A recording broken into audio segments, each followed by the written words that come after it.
தாயின் கருவில் உருவாகும் முன்னே பெயர் சொல்லி அழைத்தவர் நீரே.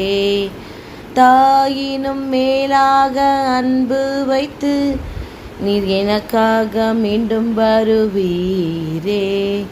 என் நாட்கள் முடியும் வரை, என் ஜீவன் பிரியும் வரை, என் சுவாசம் ஒழியும் வரை உம்மையே ஆராதிப்பேன், உம்மையே ஆராதிப்பேன்.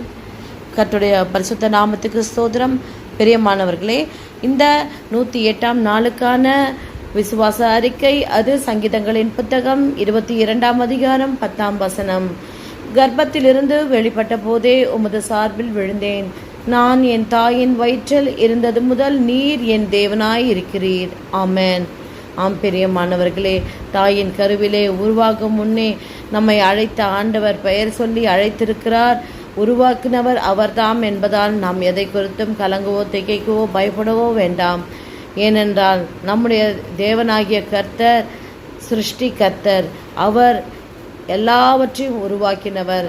எனவே நமக்கு வேண்டிய எல்லாவற்றையும் செய்வது அவருக்கு மிகவும் லேசான காரியம். நாம் விசுவாசித்து அறிக்கை செய்வோமா? கர்ப்பத்திலிருந்து வெளிப்பட்ட போதே கர்த்தாவே உமது சார்பில் விழுந்தேன். நான் என் தாயின் வயிற்றில் இருந்தது முதல் நீர் என் தேவனாயிருக்கிறீர் என்று விசுவாசிக்கிறேன். ஆமென். ஆம் பிரியமானவர்களே, நீங்களும் இது போன்று விசுவாச அறிக்கை செய்து தேவனிடத்தில் இரக்கத்தை பெற்றுக்கொள்ளுங்கள். கர்த்தர் உங்களோடு இருப்பாராக. ஆமென். God bless you.